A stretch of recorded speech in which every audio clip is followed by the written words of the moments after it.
जय हिंद दोस्तों, कैसे हो आप सभी। उम्मीद करता हूं दोस्तों आप सभी बहुत ही बढ़िया होगी। दोस्तों आज की वीडियो में बात करने वाले हैं ड्रीम 11 में दोस्तों आप कैप्टन और वाइस कैप्टन कैसे बना सकते हो। आप सभी को पता होगा, अगर आप फर्स्ट रैंक लेकर आना चाहते हो तो याद रखना दोस्तों, अगर आपका एक या दो प्लेयर जो ड्रीम टीम में भी नहीं आते तो भी आपकी ग्रैंड लीग में फर्स्ट रैंक आ सकती है। पर याद रखना दोस्तों, अगर आपके कैप्टन और वाइस कैप्टन गलत हो गए तो आपकी ग्रैंड लीग में बिल्कुल भी फर्स्ट रैंक नहीं आ सकती। तो आप कैप्टन और वाइस कैप्टन कैसे सिलेक्ट कर सकते हो, बिल्कुल सही, ठीक है, याद रखना। तो सब कुछ बताऊंगा, इस वीडियो को एंड तक जरूर देखते रहिएगा। चलिए दोस्तों आगे बढ़ूँ उससे पहला बोल रहा हूँ, अगर आप टेलीग्राम पर नहीं जुड़े हो तो यहाँ से जुड़ जाइए, क्योंकि दोस्तों फैंटेसी में आपको 100 से ज़्यादा चैनल्स देखने को मिल जाएंगे। सब आपको प्लेयर्स के स्टेट्स दिखाकर कंफ्यूज कर देंगे, इसे भी रख सकते हो उसे भी रख सकते हो। आपका भाई आपको बिल्कुल भी कंफ्यूज नहीं करेगा, इसलिए याद से टेलीग्राम पर जुड़ जाइएगा, मैं लिंक दे दूंगा, वहाँ से जुड़ सकते हो। चलिए दोस्तों, सबसे जो पहले आपके लिए टिप रही वो ये रही।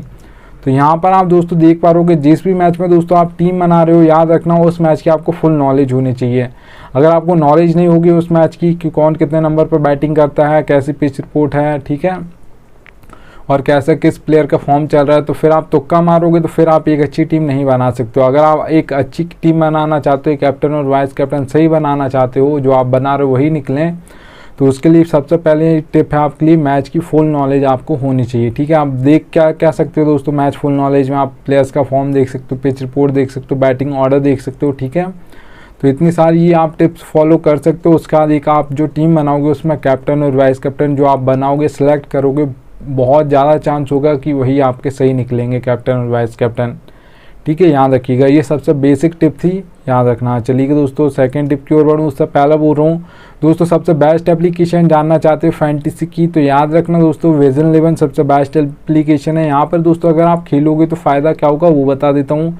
देखिएगा मैंने लिख कर रखा 550 का प्रॉफिट। अब ये होगा कैसे, देखिएगा दोस्तों, ड्रीम 11 पर आपको एक हेड टू हेड कॉन्टेस्ट देखने को मिलेगा, 5,750 रुपये, प्राइस पुल 10,000 है। सेम टू सेम कॉन्टेस्ट वही आपको विजन 11 पर मिलेगा, 5,199 रुपये, प्राइस पुल कितना है, 10,000 है। तो सीधे 550 रुपये आपसे विजन 11 कम लेती है उसी कॉन्टेस्ट के लिए। ऐसा नहीं कि दूसरा कॉन्टेस्ट है, दोनों सेम कॉन्टेस्ट हैं, तो उसी कॉन्टेस्ट के लिए 550 रुपये आपको विजन 11 पर कम देना है। अब जरूरी नहीं आपको 5,000 10,000 बड़े ही कॉन्टेस्ट खेलना, नहीं, आप 100 रुपये का खेलते हो, 200 रुपये का कॉन्टेस्ट खेलते हो, तो यहाँ पर खेलिएगा, आपके कुछ ना कुछ सेविंग्स हो जाएगी, जिससे आप मान सकते हो कि एक तरीके का आपको प्रॉफिट हो गया खेलने से पहले। तो एप्लीकेशन का लिंक दे दूंगा, जिसके पास ना हो डाउनलोड कर लीजिएगा। चलिए दोस्तों अब हम सेकंड टिप की ओर बढ़ते हैं। तो यहाँ पर आप दोस्तों देख पा रहे हो बैटिंग ऑर्डर। बैटिंग ऑर्डर दोस्तों याद रखना, फैंटेसी में आपको बहुत सारे चैनल्स देखने को मिल जाएंगे, सब आपको एक एक प्लेयर का बैटिंग ऑर्डर नहीं बताएंगे, कौन 5 नंबर पर बैटिंग करने आएगा। चलो हम जिस टीम को दोस्तों आप फॉलो करते हो, जैसे इंडियन फैन हो इंडिया टीम के, तो उसका आपको पता होगा कौन कितने नंबर पर आता है। पर जिस भी टीम में हम बना रहे हैं, मतलब फैंटेसी की टीम, जिस मैच को हम नहीं देखते, ज़्यादातर मैचेस को हम नहीं देखते, सिर्फ इंडिया के मैच देखते, तो उसका तो हमको पता होगा, पर जो मैचेस हम नहीं देखते उनका नहीं पता होता। तो आपका भाई आपको हर प्लेयर्स का बैटिंग ऑर्डर बताता है, कौन कहाँ पर बॉलिंग करेगा ये तो कोई भी नहीं बताता, ये इंडिया की ओर से भी, ठीक है, याद रखना।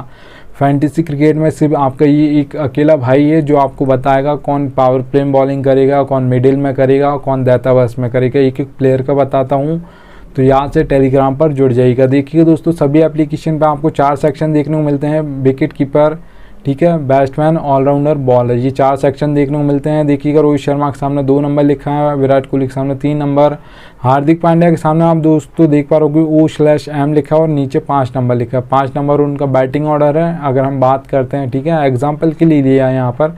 अब बॉलिंग कहाँ पर करते हैं, हार्दिक पांड्या देखिए ओपनिंग में 1 ओवर डालते हैं, मतलब पावर प्ले में 1 ओवर डालते हैं, मिडिल में 1 ओवर डालते हैं, ठीक है, क्योंकि ज़्यादातर आपने देखा होगा T20 आके अगर हम बात करते हैं तो 6th ऑप्शन होते हैं बॉलिंग का, तो 2 ही ओवर डालते हैं, बहुत कम होता है कि वो 4 ओवर डालें। अगर 4 ओवर डालने वाले हैं, 5th ऑप्शन है, तो फिर आप मानिएगा बॉलिंग में वो 2 ओवर पावर प्ले में डालने वाले हैं और मिडिल में 2 ओवर डालेंगे। डेथ में बहुत कम होता है कि कभी कभार एक आध ओवर लेकर आ जाए, वैसे तो मिडिल में अपने ओवर पूरे कर देते हैं अगर हम इंडिया की बात करें।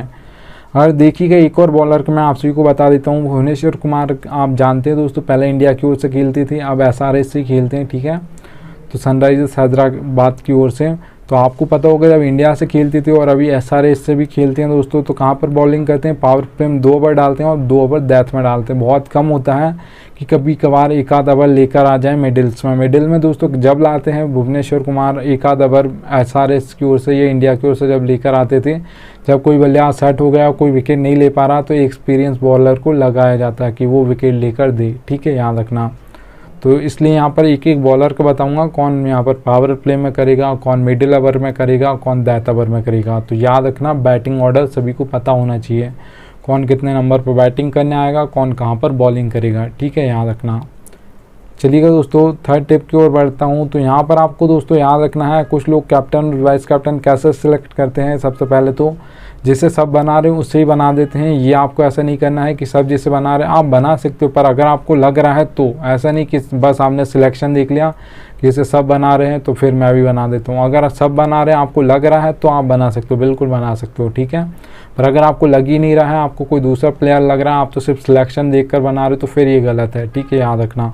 और आपको दोस्तों एक चीज़ याद रखनी है, ऐसा नहीं करना है कि कैप्टन एक में आपने मतलब वाइस कैप्टन आप सभी के चेंज करोगे, सभी टीम्स के कैप्टन आपने एक ही प्लेयर को कर दिया, तो फिर आपके ज़्यादातर लॉस होने के चांस हैं, आपकी एंट्री फीस भी नहीं आएगी। तो इसलिए याद रखना लॉस में नहीं जाना आपको ग्रैंड लीग में। तो याद रखिएगा कैप्टन और वाइस कैप्टन हर टीम में चेंज करिएगा।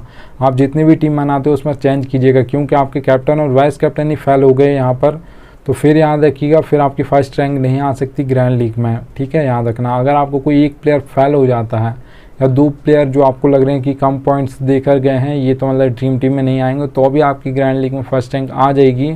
पर अगर आपके कैप्टन और वाइस कैप्टन गलत हो गए तो फिर नहीं आएगी, ये याद रख लेना, क्योंकि कैप्टन और वाइस कैप्टन बिल्कुल सही होने चाहिए। ज़्यादातर ऐसे ही होता है, 99% होता है। चलिए दोस्तों 4th टिप की ओर बढ़ता हूँ। तो देखिएगा आप दोस्तों आप कैप्टन और वाइस कैप्टन कैसे सेलेक्ट कर सकते हो वो बता देता हूँ। देखिएगा दोस्तों हमको 22 प्लेस मिलते हैं, हम इम्पैक्ट प्लेयर की बात नहीं कर रहे हैं। तो 11 एक टीम से, 11 दूसरी टीम से, तो 22 प्लेस हो गए, ठीक है। तो वहाँ से आपको उससे दोस्तों 2 नाम्स पूछूंगा कैप्टन और वाइस कैप्टन, आज आपको कौन लग रहे हैं। तो आप जो नाम बताओगे बहुत कम चांस होगा कि वो सही निकल जाए, ठीक है, निकल भी सकते हैं, जो आप नाम बताओगे वो बन भी सकते हैं, पर ज़्यादातर चांस दोस्तों जब ज़्यादा होगा कि जब मैं आपसे 6 नाम पूछूंगा कि आप 6 प्लेयर के ऐसे नाम बता दो जो आपको लग रहे हैं आज के दिन कैप्टन और वाइस कैप्टन बनेंगे। तो आप जो 6 नेम बताओगे, नाम बढ़ गए हैं, तो फिर ज़्यादा चांस होगा कि सही निकल जाएंगे उसमें, ठीक है, ज़्यादातर। क्योंकि दोस्तों आपने देखा होगा कि मतलब जब भी मैच होता है तो ऐसे बहुत ही कम प्लेयर्स होते हैं जो ज़्यादातर परफॉर्मेंस करते रहते हैं, वही मतलब ऐसा कम होगा कि मतलब जो न्यू प्लेयर आया है वो बहुत सेंचुरी मार जाए या 3 4 5 विकेट ले जाए, ऐसा बहुत कम होता है। जो बॉलर्स लेते रहते हैं विकेट, ज़्यादातर परफॉर्मेंस जो बैट्समैन करते रहते हैं वही करते रहते हैं ज़्यादातर मैचेस में। बड़े प्लेयर से ही यहाँ पर मतलब उम्मीद होती है, छोटा प्लेयर तो बहुत कभी कभार करता है, पर ज़्यादातर वही प्लेयर करेंगे। जैसा विराट कोहली हैं तो ज़्यादातर सब उम्मीद करेंगे कि वही कैप्टन बनेंगे, क्योंकि ज़्यादातर वो परफॉर्मेंस देते हैं। तो ऐसा आपको 6 प्लेयर निकाल लेने हैं जो ज़्यादातर आपको लग रहा है कि आज के मैच में यही चलने वाले हैं, मुझे लग रहा है ऐसा। 6 प्लेयर आपको निकाल लेने, फिर 16 प्लेयर्स बच जाएंगे। तो आपको 6 प्लेयर निकालने के बाद दोस्तों देखना है 1 2 3 इन नंबर का कोई बैट्समैन है उसमें, जो आपने 6 प्लेयर निकाले उसमें कोई इन नंबर का बैट्समैन है तो उसे आप कैप्टन और वाइस कैप्टन कर सकते हो। अगर उसकी अच्छी फॉर्म चल रही है तो बहुत ज़्यादा चांस होगा, एंड तक खेलेगा तो उससे ज़्यादा पॉइंट कोई नहीं देकर जाएगा, इतना याद रखना, ठीक है। अगर आप किसी बैट्समैन को बनाने का सोच रहे हो जो आपको लग रहा है आज के दिन। फिर देखिएगा दोस्तों अगर आप किसी ऑलराउंडर को बना रहे हो तो याद रखना दोस्तों 5 या 6 नंबर पर उसकी बैटिंग आ जानी चाहिए, ठीक है। उसका बैटिंग ऑर्डर ये होना चाहिए कि 5 या 6 नंबर पर उसकी बैटिंग आ ही जानी चाहिए, उससे नीचे नहीं होना चाहिए। जैसे इंडिया की ओर से अगर हम बात करते हैं ODI से आपके रविंद्र जडेजा हैं वो 7 नंबर पर आते हैं, तो वो ऐसा नहीं होना चाहिए, ठीक है। आप ऊपर भी भेज सकते हैं, पर ज़्यादातर जो पहले होता था वो 7 नंबर पर आते थे, तो ये नहीं होना चाहिए, ठीक है। 5 या 6 नंबर पर बैटिंग आ जानी चाहिए। और उस दिन 4 ओवर भी डालने वाले हो, ऐसा नहीं कि हार्दिक पांड्या को आप बना रहे जब भी वो इंडिया के मैच खेल रहे हैं ऊपर बैटिंग करने आएंगे, 4 या 5 पर आ रहे हैं हम मान लेते हैं, पर वो ओवर ही नहीं डालेंगे आज के दिन, या 1 या 2 ओवर डालेंगे, तो फिर मत बनाइएगा, क्योंकि फिर तो ऊपर से विकेट जल्दी गिरेंगे नहीं, एंड में आएंगे थोड़े बहुत आपको बैटिंग से पॉइंट दे देंगे। अगर बॉलिंग ही नहीं करेंगे तो विकेट नहीं लेकर देंगे, तो फिर कहाँ से पॉइंट आपको देंगे, ठीक है। और अगर 1 या 2 ओवर डालेंगे तो फिर बहुत कम चांस होता है कि कोई बॉलर जो ऑलराउंडर है वो पहले ओवर में विकेट ले ले। ज़्यादातर जो विकेट लिए जाते हैं किसी बॉलर के द्वारा या ऑलराउंडर के द्वारा ज़्यादातर 3rd या 4th ओवर में लेते हैं, बहुत कम होता है कि पहले ओवर में कोई बॉलर ले ले, ठीक है। क्योंकि पहले ओवर में तो वो चेक करेगा कि कैसी बॉलिंग कर रहा है आज के दिन, उसका कैसा फॉर्म चल रहा है। अगर दोस्तों याद रखिएगा, अगर आप किसी बॉलर को बना रहे हो, कैप्टन और वाइस कैप्टन का सोच रहे हो, जो 6 प्लेयर निकाले उसमें कोई बॉलर है उसे बनाने का सोच रहे हो कैप्टन और वाइस कैप्टन, तो याद रखिएगा दोस्तों उसी बॉलर को आप कैप्टन और वाइस कैप्टन कीजिएगा जो डेथ में 2 ओवर डालता हो। ठीक है, पावर प्ले में डाले और डेथ में 2 ओवर डाले, उसे कैप्टन और वाइस कैप्टन कर सकते हो। बहुत अच्छी बेस्ट चॉइस होता है कैप्टन और वाइस कैप्टन के लिए। ठीक है, याद रखना। चलिएगा दोस्तों, अब मैं आप सभी को एक और, ये लास्ट टिप है, ये आपके लिए बोनस टिप है, याद रखना। ठीक है, नीड लक दोस्तों लिखा मैंने, ये फैंटेसी की रियलिटी है, कोई बताता नहीं है। ज़रूरत पड़ी कि आपको लक की फैंटेसी क्रिकेट में हेड टू हेड कॉन्टेस्ट खेलते हो, स्मॉल लीग खेलते हो, grand league, mega grand league, कुछ भी खेलते हो, तो आपको लक की ज़रूरत पड़ेगी। अब हेड टू हेड कॉन्टेस्ट में दोस्तों आपका 10% लक चलता है, 90% नॉलेज चलती है, क्योंकि 2 ही मेंबर होंगे, या तो मैं जीतूंगा या आप जीतोगे। तो जिसको हेड टू हेड में अच्छी नॉलेज होती है वो जीत जाता है। तो 90% आपकी नॉलेज चलेगी, 10% आपका लक चलेगा। ठीक है, हेड टू हेड कॉन्टेस्ट में। अगर हम दोस्तों यहाँ पर बात करते हैं स्मॉल लीग्स की, यहाँ पर 3 से 4 मेंबर कॉन्टेस्ट होते हैं, जिसमें आप मेंबर्स बढ़ गए हैं कॉन्टेस्ट में, तो लक परसेंटेज आपका हो जाएगा 20%, और उसके बाद याद रखिएगा 80% आपकी नॉलेज चलेगी स्मॉल लीग्स में। ठीक है, याद रखना। तो अगर दोस्तों हम बात करते हैं ग्रैंड लीग और मेगा ग्रैंड लीग की, तो वहाँ पर दोस्तों क्या होता है, 50-50 होता है दोस्तों, 50-50% चांस होता है। आपको अपना 50% देना है, लक दे, जिस दिन अपना 50% देगा उसी दिन आपकी ग्रैंड लीग में फर्स्ट रैंक आएगी, ऐसे नहीं आएगी। ठीक है, याद रखना। फैंटेसी में ये कोई बताता नहीं है, पर आपको भाई आपको रियलिटी बता रहा है फैंटेसी क्रिकेट की। तो चलिएगा, याद रखिएगा, लक भी आपका तभी साथ देगा जब आप अपना बेस्ट दोगे। अगर आप अपना बेस्ट नहीं दोगे तो तुक्का मारोगे, तो फिर बहुत कम चांस होगा कि आपका तुक्का लग जाए। ठीक है, तो लक की ज़रूरत पड़ती है फैंटेसी क्रिकेट में, कोई भी कॉन्टेस्ट खेल रहे हो आप, याद रखना। चलिए।